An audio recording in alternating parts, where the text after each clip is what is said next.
ఏదైనా పునాది లేకుండా గృహం కడితే అది కూలిపోతుంది.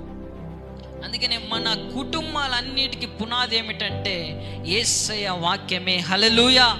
మన కుటుంబానికి పునాదిగా ఉండాలి దేవుని వాక్యం.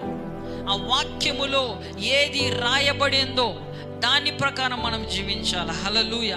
దేవుని మాటలు ఏమని రాయబడ్డాయో దాని ప్రకారంగా మనము జీవించాలి. ఎందుకంటే ఈ మాటలను మనము మార్చడానికి లేదు.